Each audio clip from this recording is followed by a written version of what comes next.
मैं 28 साल की एक महिला हूँ। मैंने 6 साल पहले एक आदमी को डेट करना शुरू किया था। वह बहुत अच्छा था, लेकिन मैंने उसे धोखा दे दिया। ऐसा इसलिए क्योंकि जब हमने एक दूसरे को डेट करना शुरू किया था, तब उसकी एक और गर्लफ्रेंड थी, जिसके बारे में मुझे पता नहीं था।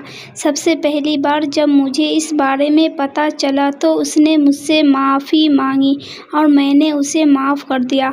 हालांकि पहले तो वह अपनी गलती मानने को तैयार ही नहीं था, लेकिन मेरे पास उसके खिलाफ कई सबूत थे।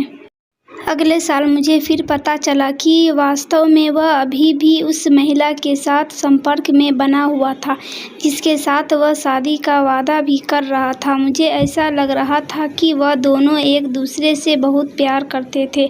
हालांकि इस घटना के बाद उसने फिर मुझसे माफ़ी मांगी और मैंने उसे माफ़ कर दिया। इसी बीच में एक व्यक्ति से मिली जो उस दिनों वकालत की पढ़ाई कर रहा था। मुझे उससे प्यार हो गया। हम 4 साल से रिलेशनशिप में हैं। उसने मुझे कभी भी धोखा नहीं दिया। वह चाहता है कि मैं उससे शादी कर लूं और हम दोनों जिंदगी में आगे बढ़ें। मैं भी उसे पसंद करती हूं, लेकिन यह नहीं समझ पा रही हूं कि दोनों में से किसका चुनाव करूं। मैंने जो कुछ भी किया उसे लेकर मुझे कोई पछतावा नहीं है। मैं भी शादी करना चाहती हूं, लेकिन मैं एक बहुत बड़ी उलझन में हूं कि दोनों में से कौन सा इंसान मेरे लिए सही होगा। डाहोक किसी भी रिश्ते को लंबे समय तक चलाने के लिए दोनों को एक दूसरे से प्यार और विश्वास होना चाहिए। शादी कोई छोटा मोटा फैसला नहीं है। इस बंधन में बंधने के लिए दोनों को एक दूसरे की प्रवृत्ति और आदतों को अच्छे से समझना पड़ता है। कपल्स को न केवल एक दूसरे की भावनाओं का ख्याल रखना पड़ता है, बल्कि एक दूसरे के प्रति ईमानदार भी रहना होता है। अगर आप एक दूसरे पर भरोसा नहीं करते हैं तो उसे रिश्ते का ज़्यादा समय तक टिक पाना मुश्किल है। इसलिए कहा भी गया है कि किसी के व्यवहार को देखकर हम उसके भविष्य का अंदाज़ा लगा सकते हैं।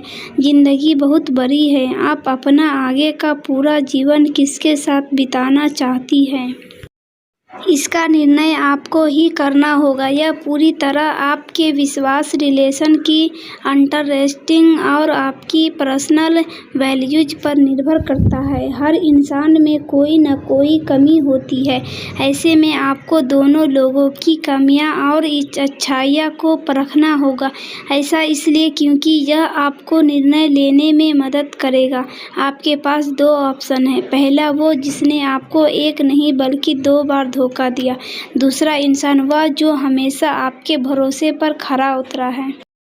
आप इन दोनों में तुलना करके भी अपने भविष्य का निर्णय ले सकती हैं, लेकिन सबसे ज़्यादा ज़रूरी बात यह है कि आप दोनों में से किससे ज़्यादा प्यार करती हैं। आप जिस भी इंसान को अपने लिए पसंद कर रही है, उसके लिए आपकी फीलिंग्स कैसी है, इस बात पर ज़रूर जोर दें। अपनी भावनाओं को पहले अच्छे से समझें और फिर भविष्य का निर्णय लें।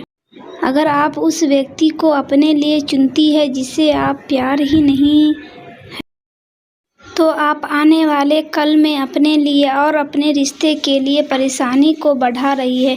अगर आपको निर्णय लेने में बहुत ज़्यादा परेशानी हो रही है, तो आप किसी ऐसे इंसान से भी सलाह भी ले सकती है जो आपको अच्छे से जानता समझता हो।